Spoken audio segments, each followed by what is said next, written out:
Welcome back to Definitely Not Definitive. I'm Ken. And I'm Bethany. And we're just a fully married couple in love that loves reacting to some Fullmetal Alchemist Brotherhood. It's true. We are fully married. Yeah. As opposed to people who are like half married. Well, I meant fully married, like as in like happy and joyful. Oh, okay. Yeah. Not All fully right. married. Okay. I was like, how does one interpret that in their brain? Fully married. But okay, no, fully married. I get it now. Yeah, but it's nice to know that you think that we're fully married. That we are. I kind of thought You're that not was a half given. in. Okay, good. Anyways, so we're checking out Fullmetal Alchemist Brotherhood today. This is episode number 16, or if you're watching this on Netflix, part 2, episode 3, which I still think should be part 2, episode 2, because part 2 should have started last episode. When they changed the opening, get your stuff together, Netflix, okay? Whoever's doing this whole part thing over there, fire them and hire me. That's all I'm saying. Yeah, let's get to it. Let's do it. It's very video game-esque opening. Mm-hmm. That title. Yes. Guy with just a giant sandwich in Yeah. the mouth. Yeah. Ooh, she looks so fierce there. Looks like she can do more than just heal through little Yeah. alchemy circles. Yeah, I would agree with that. Where's the young lord? He's not here. Maybe he ran off again. Where have you taken off to this time? What if he's collapsed somewhere again? If so, I'd say it's a relief. Why does it keep collapsing? It's a good question. Where are you? Probably not the safest place to be if you keep collapsing. Also true. Something about this country doesn't feel right. Did you bring a picnic basket? Here, it's from the Colonel. Nice. Hey, it's the smoking guy.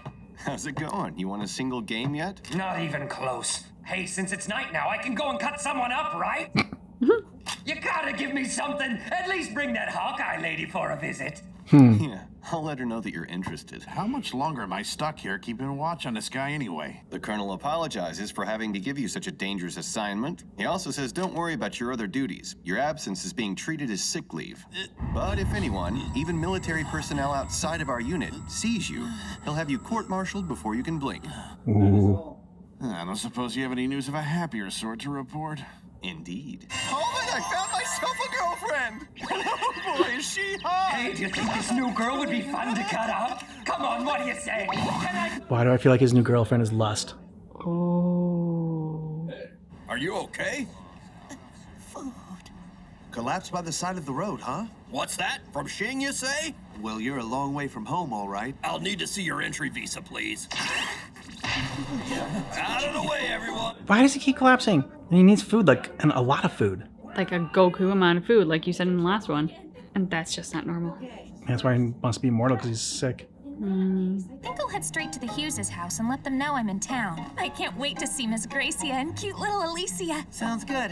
Okay, see you later. I wonder if Lieutenant Colonel Hughes has put together any more information on the Philosopher's Stone since we left. I think it's best if we give Hughes the information that we found out first. The homunculi. Mm-hmm. Yeah, they still don't know. I was just sitting here thinking, like, don't they know already? Oh, passing by. Oh. That's not nice. Nope. Sheska, you have the key for room number 3, don't you? It's still a total mess from when I was using it earlier. I just need it to gather some documents, that's all. No, really, please don't. If you could just wait a moment, I'll clean it right up for you. Okay then, I can come back later for the keys. Please make sure it's taken care of. What did you do to room number 3? Excuse me, Colonel Meth. They're doing a bunch of research. Hello, Sheska. How long was I asleep? Trying to find out why Hughes got killed. Oh, the council meeting's about to start. Perhaps this is none of my business, but maybe you should try to get a little more rest. Mm-hmm. I'll be back. Was that Colonel Mustang that just left? Captain Fokker, sir, good morning. Good morning to you, Sheska. What was he doing here? The Colonel. Definitely not napping. Don't worry, I won't tell anyone. I do wonder what the Colonel was looking into. Do you know? I'm not 100% certain of all of the details, sir. He did ask if there were any materials having to do with the 5th laboratory. And also, he was looking into the Hughes case. I got my job here through General Hughes. I remember. Well, I've got tons of work to do. Carry on, Sheska. Well, after I bummed you out completely, I'm just gonna go now. What? Oh, envy. Oh. Good morning, Sheska. Careful, Mustang. Hello, sir. Hey. You look like you've lost some weight. Maybe. He's not eating. He's not sleeping. There was an incident down in the south. I ran into the Elric brothers down there. Did you tell them about Hughes' death? No. I couldn't bring myself to do it. They'll find out. Eventually, you know. Like today. If the Elric brothers found out what really happened to him, that he died trying to help them, they would blame themselves. Mm-hmm. So, you're not telling them was kind. Ed already blames himself for so much. Don't you? I'm almost there. Be careful, sir. You never know who might be listening in on you, or where. If you'll excuse me. Huh? Lieutenant Hawkeye? Hey guys, it's been a while. Well, hello, Fullmetal. Colonel Mustang, what are you doing here in Central? You didn't hear? I was transferred to this branch last month. What brings you here?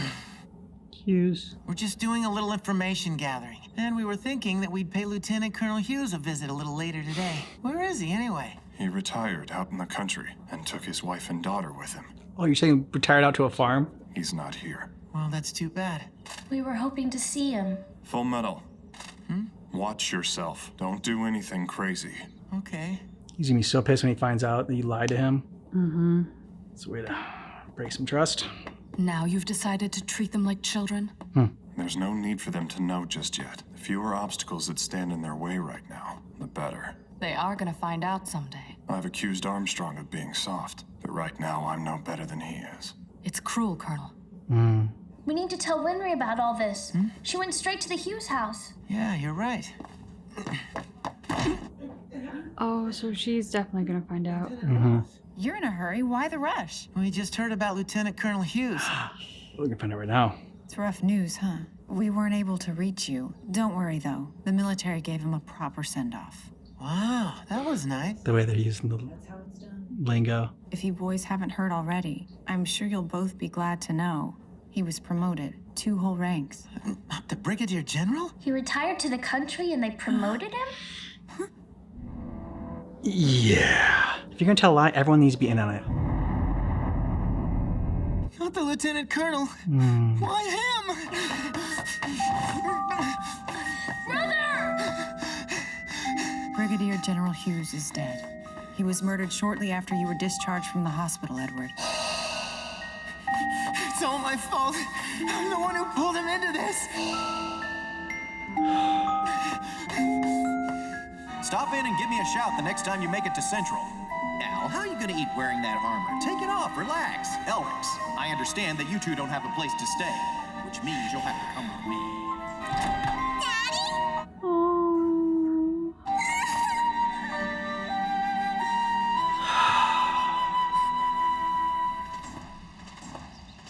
Super happy fun times. You going back. I'm the only one who has to take the blame for what happened. This isn't just your problem. It's both of ours. Like it or not, I'm going in with you. Share the burden.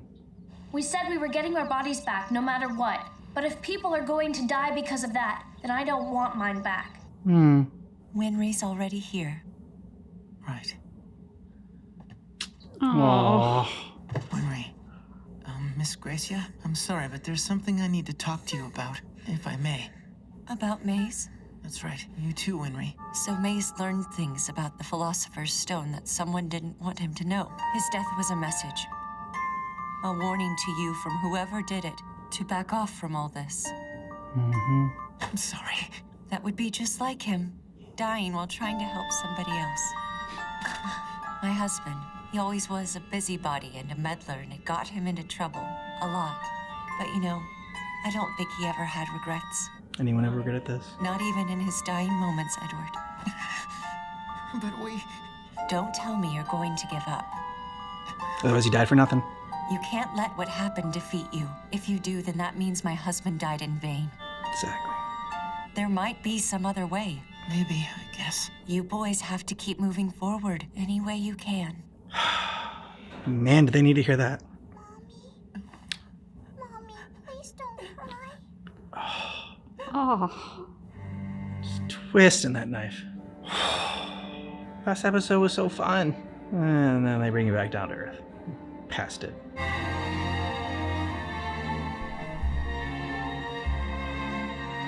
Not even a steak. Could cheer him up. Winry, you in there? You haven't eaten yet, have you? You might want to hurry. The dining room is closing soon. You know, you have to eat to keep up your strength. Okay, I'll go back to my room. Apple pie? That's right. I've practiced making it a few times. I know it might sound like I'm bragging, but I've gotten pretty good at it. I'm not nearly as good as Miss Gracia, but someday I'd hoped that Mr. Hughes would get to try some too.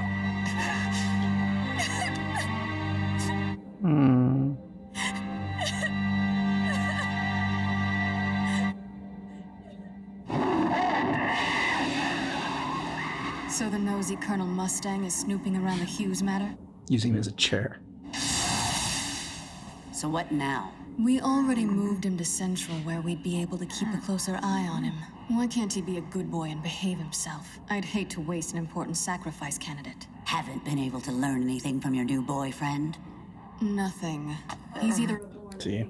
You're right, but...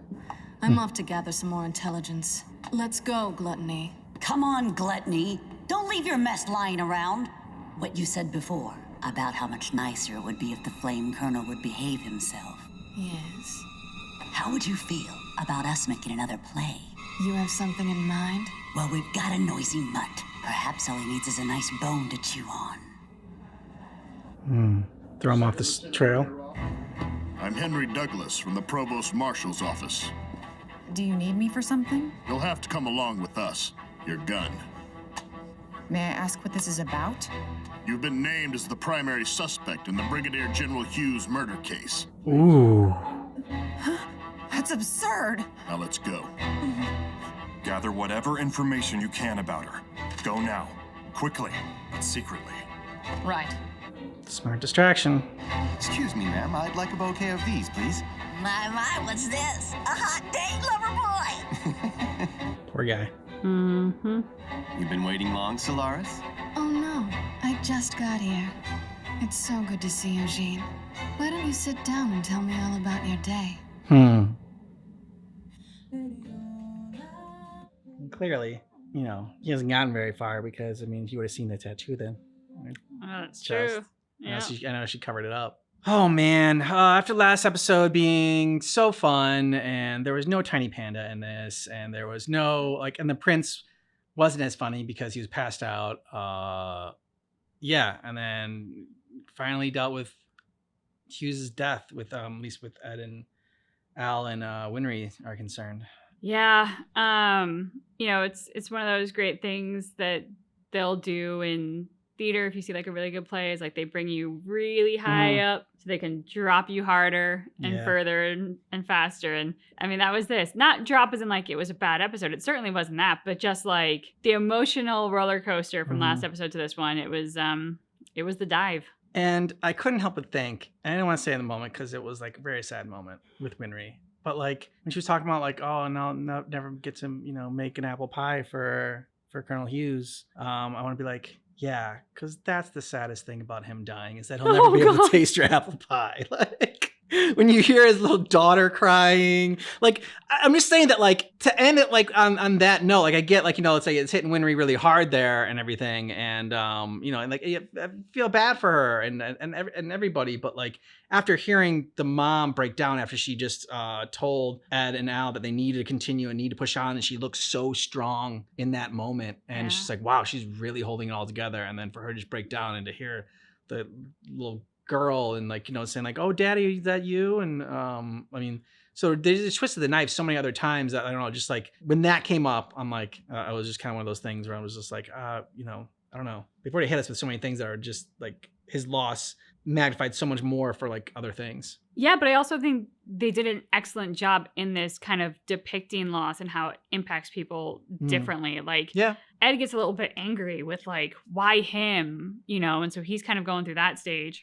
The mom, to your point, is showing so much strength and trying to hold it together for everyone else, because of course everyone's probably treating her like she's fragile and made of glass right now, because she is emotionally raw. She should be emotionally raw. But of course, the minute she gets that private moment, like the weight of holding it together collapses and she breaks down. the little girl kind of going to the door, not fully understanding the concept of death, like that was great. And then I think with Winry, that was great. I know what you mean, but like the way they did it was, it was very effective. The way they did it was well depicted. Yeah. And then with Winry, I think what's so great about the way that about like what they showed for her is the silly mundane things that you miss. Mm-hmm. You know, everybody thinks about the big things, but they don't think about the fact like, I'll never get a text from this person again. Mm-hmm. Like that doesn't, in the grand scheme of things, is the text the most important thing? No, that's ridiculous. But it's the fact of like, this is a thing I will never experience again because this person is gone. And so I think, you know, Winry being so excited, going to the market, getting the fresh apples, like wanting to have this shared experience with them, and then the realization that can never actually happen. You know, that's that aspect of loss that we don't think about until we feel it. But then when we feel it, sometimes it's those little things that can actually hit us the hardest because we're just not prepared for them. That's really, really well said. Thanks. Yeah. So, and like also when they were all alone as well after that, like, I don't know what it is about grief sometimes. I mean, you feel like you want to be with people, right? And be with the ones that you love and you care about, and like to share the burden and share the grief, and maybe like, I don't know, talk about the great things of Hughes, great memories, trying to like look on, you know, I don't want to say look on the bright side of it, but like, you know, celebrate his life. But yeah, like when you talk about just the realistic depiction of loss and grief and everything like that, like I think that is part of it too, just needing to like go off on your own and sort of like have your own space to deal with it and to like sort of process it, because everyone does process it differently and it affects everyone in a different way. Yeah. Grief's a bitch. Yeah. Like it's one of those things that you can't prepare for. You can't, nobody does it well. Like I don't think you can do grief well. Like grief is just one of those things that it's a train wreck for all of us, whether you're like handling it well in public or not. Like it is the train wreck that's going to get you at some point, whether in public or private. But like we all feel that it is a messy, raw, sometimes unbearable emotion, and it's like you can't do that well. There's no achievement in doing grief well. That's true. And so I like that they brought in the sins again, and like, yeah, like this feels like another season. In this episode, they're each sort of infiltrating the government or whatever, like the military in their own way. I mean, for Envy, it's obviously a lot easier than it is, you know. But I mean, Lust is doing her thing. Yeah, I do wonder because girl with the picture memory, she saw the one. And then she saw the real one right after. I feel like if you've just had a conversation with someone and then you see them again, they're like, hey, good morning, like they haven't seen you. That is sort of something that would feel weird, deja vu-y. You'd flag it. You'd be like, yeah, no, it was great to see you again, sir. Like, I don't know. I feel like there's an opportunity there where they maybe could realize that Envy has infiltrated. Well, one, they have to know that Envy exists and that Envy can do that, which I don't think that they do. But they'd have to like, there's an opportunity to at least recognize that something's wrong. Yeah, but I mean, like, if you think about it, like, how does that conversation go? Just like, you know, if you were to come in the room and I was just like, wait a minute, I thought you said you were going to, you know, the store. Like what we just had this conversation. You'd be like, no, like, you'd be like, are you okay? Is everything all right? And then I start to question if everything's all right. And it was like, no, I could have sworn you just like, you wouldn't immediately go to, there's a doppelganger for you. There's a duplicate. Yeah, there's a duplicate Body and they're snatcher. imitating you. So, I mean, I think that like she would just think that she is like super stressed and, you know, she's been like, oh my gosh, I've been in the books and studying too hard that I just like might have completely made up that conversation. You know, I've been talking about the Colonel needing more sleep. Maybe I need more sleep, or like I mean, and this world's a little obviously different than like in our world, because like we don't have like, you know, alchemy like that. Like, that we know of. Yeah, that we know of. But you know, there's a lot more like fantastical things like happening in that world, so you might be able to like get to that a little bit easier. But yeah, I thought they would like at least stick with that scene a little bit longer to have that interaction and be like, okay, how are they going to sort this out? And they just kind of cut away from it. But yeah, I feel like that was incomplete. So I do wonder if we'll pick back up in some form of that, or the aftermath of that in the next episode. Because I just feel like there's I need a little bit more addressed there to feel like that moment's complete. I feel like it's going to come back and it's going to be a callback and it's going to be something where Edward or like maybe not Edward, but like she like I think Edward's probably going to be in that scene, but like she says something, oh, deja vu, like this has happened to me before where I've thought somebody has come in and and already had this conversation and then like they come back in and like she's like, oh, it's just something that happens to me. He's like, no. Yeah. Because Ed fought Envy, right? Because Envy came in when he was fighting like the pseudo armor. That was Envy that came in. So that's how he met them.